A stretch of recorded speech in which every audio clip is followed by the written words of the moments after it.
And we're back. Ryan Can't Cook. We are doing another side today. I'm kind of inspired with my green bean casserole that we did a couple days ago. This opportunity to kind of share this idea of some things that I have gotten from different people over the years.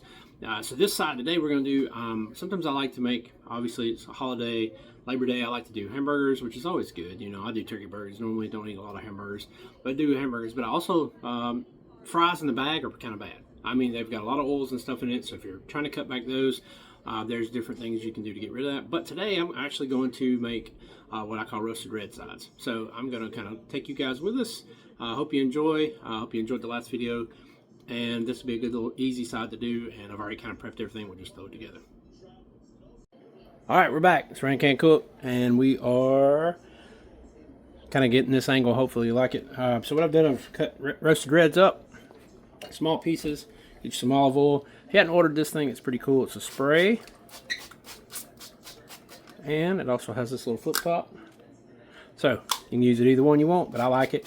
Just make sure if you have a firefighter that he doesn't break it. But anyway, it's about $9. So I'm using a couple of these ranch packets. One of my drivers, and I don't remember which one it was. It could have been, I think it was Gene Holcomb. It could have been Dennis Holcomb. I'm not sure which one of these guys. But one of these guys showed me how to make this, and or if I give y'all two credit and you don't deserve it, it's okay. But anyway, one of these two guys showed me how to do it. Basically, I'm gonna take the wrench, put it on there like this, and then I'm just gonna stir it up. Get it nice and mixed. Get everything nice and covered. And once you get all that done, you can season it up. You can season it up and spray some more. And then I've already sprayed this right here, so I've already wiped it real quick. And putting a little bit more. Finishing the packs up. And just kind of loosening it around, making sure everything's covered. Obviously we want decently wet, but nothing too. Like, once again, these are on Amazon. They're pretty cool. You can squirt them, or like I said, you got a flip top. So whatever you prefer. Once you get them done, you can go from there. Things covered up. And then I'm going to put a few down here. Like so. A few over on this one. Make sure we get them spread out. You just want it an even done.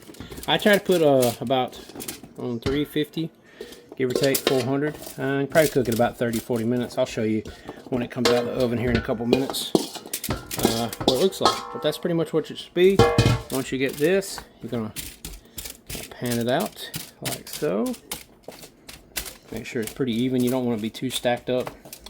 People do it different ways. Like sometimes some people, I did wash them all real good. They were pretty much remotely dry, but you'll see it's pretty covered. And we'll stick them in the oven at about 375, 400, and we'll go from there.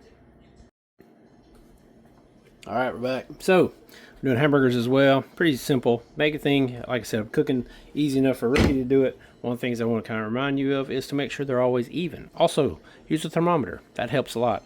A lot of firefighters, especially starting ones, will press them down and just squeeze all the juice out of them. So kind of do that. We'll show you that on the grill in a little bit. It's not too hard.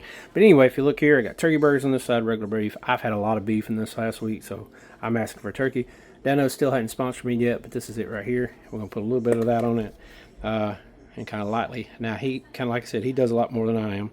We're just going to lightly put it on there. It's got some salt and pepper, some other good stuff in it too as well. Kind of pat that in, and I'm going to flip it like that, and flip it like that. Just lightly do it, and then press it in. Now, because it's turkey, I try not to cross-contaminate too much. I'll take that off and just use regular beef when it comes to this over here. So we'll do one side first. Like I said, we try to keep these all pretty even.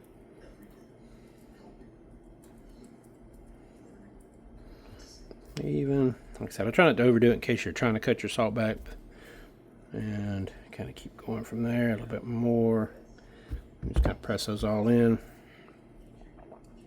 Some people use onion mix and stuff like that. You can use that as well. That's pretty cool. I'm not doing it today, but it is a good alternative. Obviously, you can probably leave this all in the actual patty form before you patty it out, and you could actually do it that way if you wanted to. So kind of do that. And then press it in and flip them. So nothing's crazy. Everybody can cook hamburgers, so I'm not showing you anything, but this is for brand new dudes. They're just learning how to cook, brand new firefighters. Just learn how to cook. The key is make sure they're all the same thickness, because that'll mess you up. Don't make them too thick, because what ends up happening a lot of times, if they're like this thick, the outside gets crusty, the inside's raw. And I don't mind a little medium well, but I don't really want raw if I can help it. So bought this at Publix today, hamburger meat and turkey. So we're going to kind of go from there. Continue seasoning her up. And I'll show you once we get on the grill kind of how to check the temp and stuff like that. So trying to shake my donos up a little bit more. Okay. And like I said, this is the blue top. He does put a lot more than I do. That's all right. Anyway, so that's about it. Just kind of let them sit, get the room temperature, and then we will put them out there. All right, so potatoes been in there about 10 or 15 minutes, give or take. So if you see, the oven's only got so much room. So I'm gonna rotate these guys. I'll set this over here. And we'll get this one out. And what we're gonna do is, before they start sticking, we wanna flip. I know some people are maybe some set it and forget it kind of people, but I don't recommend that if you can help it, because it will mess it up. So I'm gonna kind of go from there. If you can see, it's not sticking yet. Some of the water's already cooking out. And what you really want to do is to make sure that it don't mess nothing up and get too stuck. I did grease both of these aluminum. You can just do straight on the pan if you want to. I'm just trying to make it easy clean up for them. If you really want to make all your fellow firefighters upset, then I highly recommend, if you can see, these are sticking a little bit more because these are the guys who are on the bottom, so they're kind of grabbing a little bit more. If you want to make them upset, make them have to clean the pan after it's been aluminum foiled, or hadn't been aluminum foiled and got taters all over it. It's terrible. It may be the worst. The aluminum foil's trying to slide on me a little bit. I'm just going to kind of work my way in there. Preferably flip it. Now, obviously I could probably move the oven rack a little bit. I may do that before we get started, put it back in, because those guys are sticking a little bit on the bottom. So once we get that scattered back out, we will put it all back in the oven and be ready to go. Alright fam, we're back. I've got the grill blowing and going out here, so I'm going to show you this right here. I've already flipped them, but if you had smell-o-vision, you can tell these guys are getting ready. Now, I'm cooking them, my turkey burgers are all, I keep them over by themselves. I keep them about medium to medium-low, so like you can see, this don't turn much further toward low. Kind of keep it down. I am outside, so if you hear some cars running by, or motorcycles, it's one of those days. But anyway, they're getting pretty close. Got a couple more minutes. We're shooting for about 155 on the temp. If you want to see, here's the temp gauge. I do like this one. It's pretty cool. If you've never used one of these before, it's really easy. Just turn it on.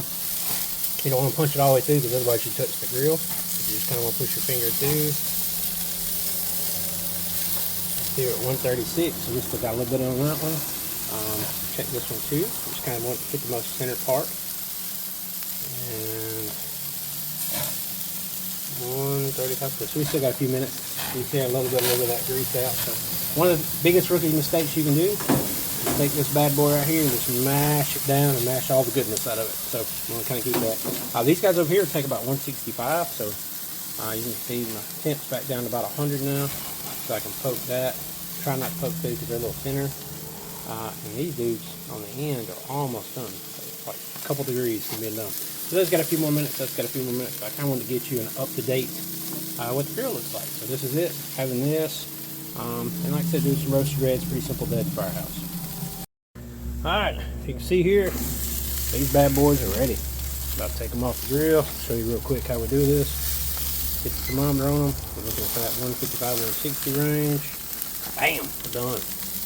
Pick you a few.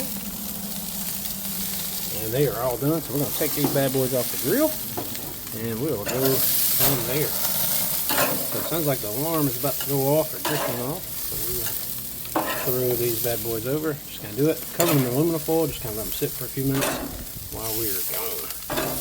Hope you guys enjoyed this. Sorry if that feels like Blair Witch for a minute. Peace out. Alright, we're going to get the potatoes out of the oven. They have been in there probably about 45 minutes on about 375, 400. So it should be ready. I have already flipped them again. And I'll lay them out here. and let them go. Sorry, that was a false run on the. Not had to make a run after all. And you can see our potatoes are this way, looking pretty good. Simple way to do it, I just take a fork. Now, obviously, like I said, we try to keep them all even, and you just kind of stab them. I like them a little bit still kind of crispy, and I like mine a little crispy. You can see they're pretty much done, so we're good. If you overcook them, they will get a little mashy. Or have mushed up. So what I'll do is I'll take these guys and kind of put them in a Pyrex together, kind of cover them up, let them just sit for a few minutes, and then they'll be ready to serve. Burgers are already off. We got our temperatures like we want to. Like I said, nothing did. Everybody knows how to cook burgers, but just our way of doing it, kind of showing you how to use a temp gauge, because I do feel like that helps. So sorry if you hear me chewing while I'm talking. So anyway, this is Rand Can Cook. Hope you enjoyed a little dedication to some roasted reds. Very easy little ranch season, some olive oil, stir it up, bake it in there just about every 10-15 minutes. Make sure you're flipping them around. Also, too, a key on the burgers that I didn't say, just for time's sake, kind of make sure they get to room temperature, because what happens a lot of times, if they're coming out of the fridge and they're super cold and you put them on that hot grill, that's when they stick even worse. So, but they turned out good. We're kind of excited about it, and we're going to eat here shortly. So talk to you later. Peace out.